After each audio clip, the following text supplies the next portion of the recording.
ሰላም ሰላም ውድ የእውቀት አድማስ ቤተሰቦች ሰላማችሁ ይብዛ። እንዴት ናችሁ?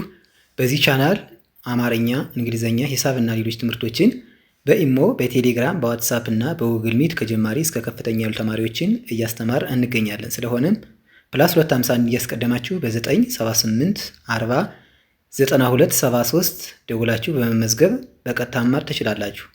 ዛሬ ጅላችሁ የመጣው ቃላትን እየመሰረት የምናነብ የሚሆነው። ስለዚህ ሁላችሁም ሀሳባችሁን ሰብስባችሁ ደብተርና እስክሪብቶ ይዛችሁ እንዲሁም ቪዲዮውን እያቆማችሁ በመጻፍ ተከታተሉ። ወደ ክላሳችን ሳልፍ በዚህ ረድፍና እንዲሁም በእነዚህ ረድፍ ባሉ ፊደላት ቃል እየመሰረትን የምናሳይ ነው የሚሆነው።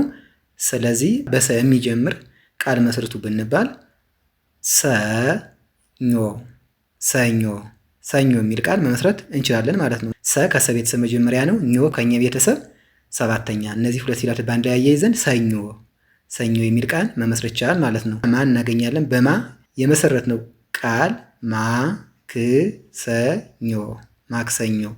ማ ከመቤተሰብ አራተኛ፣ ክ ከከቤተሰብ ስድስተኛ፣ ሰ ከሰ ቤተሰብ መጀመሪያ፣ ኞ ከኛ ቤተሰብ ሰባተኛ። እነዚህ አራት ፊደላት በአንድ ላይ ማክሰኞ፣ ማክሰኞ፣ ማክሰኞ የሚል ቃል ይሰጡናል ማለት ነው። ከዚህ ጋር እን እናገኛለን። በእ የሚጀምር ቃል መስርቱ ብንባል ሮብ፣ ሮብ፣ ሮብ። እ ከአ ቤተሰብ ስድስተኛ፣ ሮ ከረ ቤተሰብ ሰባተኛ፣ ብ ከበ ቤተሰብ ስድስተኛ። እነዚህን ሶስት ፊደላት ተጠቅመን ሮብ፣ ሮብ የሚል ቃል መሰረት ማለት ነው። በማን የሚጀምር? በእ፣ በእ የሚጀምር ሮብ። ነገር ግን ሮብ ብቻ አይደለም፣ ሌላ ቃልም መመስረት እንደምንችል ማወቅ ያስፈልጋል ማለት ነው። እዚህ ጋር ሃን እናገኛለን። በሃ የሚጀምር ቃል መስርቱ ብንባል ሐሙስ፣ ሐሙስ፣ ሐሙስ። ሀ ከሀ ቤተሰብ መጀመሪያ ናት። ሙ ከመ ቤተሰብ ሁለተኛ፣ ስ ከሰ ቤተሰብ ስድስተኛ። እነዚህ ሶስት ፊደላት በአንድ ላይ ሐሙስ፣ ሐሙስ። በሀ የሚጀምር ሐሙስ የሚል ቃል መመስረት ቻል ማለት ነው። ከዚህ ጋር አን እናገኛለን። በአ የሚጀምር ቃል መስርቱ ብንባል ለምሳሌ አርብ፣ አርብ፣ አርብ። አ ከአ ቤተሰብ መጀመሪያ ናት። ር ከረ ቤተሰብ ስድስተኛ ናት። ብ ከበ ቤተሰብ ስድስተኛ። እነዚህ ሶስት ሆሄያት በአንድ ላይ አርብ፣ አርብ የሚል በአ የሚጀምር ቃል መመስረት ቻል ማለት ነው። እዚህ ጋር ቅን እናገኛለን። በቅ የሚጀምር ቃል መስርቱ ብንባል ቅዳሜ፣ ቅዳሜ። ቅ ከቀ ቤተሰብ ስድስተኛ፣ ዳ ከደ ቤተሰብ አራተኛ፣ ሜ ከመ ቤተሰብ አምስተኛ። በአንድ ላይ እነዚህ ሶስት ሆሄያት ቅዳሜ፣ ቅዳሜ የሚል ቃል መመስረት ቻል ማለት ነው። ከዚህ ጋር እን እናገኛለን። በእ ቃል መስርቱ ብንባል እሁድ፣ እሁድ፣ እሁድ።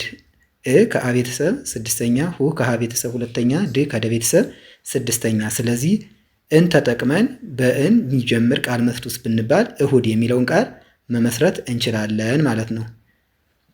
ከዚህ ጋር ጥን እናገኛለን።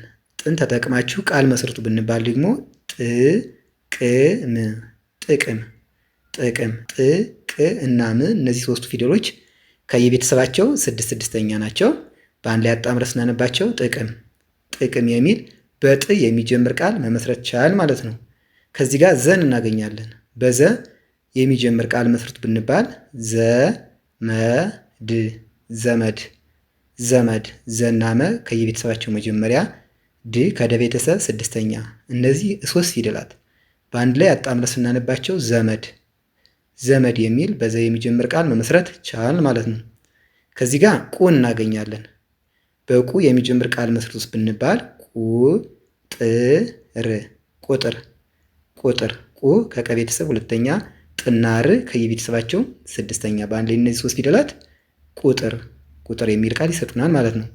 ከዚህ ጋር ጸን እናገኛለን። በጸ ቃል መስርቱ ብንባል ጸባይ፣ ጸባይ፣ ጸባይ። ጸ ከጸ ቤተሰብ መጀመሪያ፣ ባ ከበቤተሰብ አራተኛ፣ ይ ከየቤተሰብ ስድስተኛ። በአንድ ላይ እነዚህ ሶስት ሆሄያት ጸባይ፣ ጸባይ የሚል ቃል ይሰጡናል ማለት ነው። ከዚህ ጋር ጅን እናገኛለን። በጅ የሚጀምር ቃል መስርቱ ብንባል ጅምር፣ ጅምር፣ ጅምር። እነዚህ ሶስቱም ፊደላት ከየቤተሰቦቻቸው ስድስት ስድስተኛ ሲሆኑ በአንድ ላይ አጣምረን ስናነባቸው ጅምር፣ ጅምር የሚል ቃል ይሰጡናል ማለት ነው። ከዚህ ጋር ትን እናገኛለን። በት የሚጀምር ቃል መስርቱ ብንባል ትግል፣ ትግል፣ ትግል። አሁንም እነዚህ ሶስቱ ፊደላት ከየቤተሰቦቻቸው ስድስት ስድስተኛ ሲሆኑ በአንድ ላይ ስናጣምራቸው ትግል፣ ትግል የሚል ቃል ይመሰርቱልናል ማለት ነው። ከዚህ ጋር ጨን እናገኛለን። በጨ የሚጀምር ቃል መስርቱ ብንባል ጨርቅ ጨርቅ ጨርቅ። ጨ ከጨ ቤተሰብ መጀመሪያ ናት። ርና ቅ ከየቤተሰቦቻቸው ስድስተኛ ናቸው። በአንድ ላይ አጣምረን ስናነባቸው ጨርቅ ጨርቅ የሚል ቃል ይመሰርቱልናል ማለት ነው። የዛሬ ክላሳችን ይህን ይመስላል። ቪዲዮውን እያያችሁ ላይክ፣ ሼር፣ ሰብስክራይብ በማድረግ ቤተሰብ ሁኑ። መማር የምትፈልጉ ስልካችን ከቪዲዮ ታች ስለምናስቀምጥ በኢሞ፣ በቴሌግራም፣ በዋትሳፕ እና በጉግል ሚት ደውላችሁ በመመዝገብ በቀጥታ መማር ትችላላችሁ ማለት ነው። በቀጣይ በሌላ ክላስ እስክንገናኝ ድረስ ሰላማችሁ ይብዛ። ሰላም ሁኑ። ቻው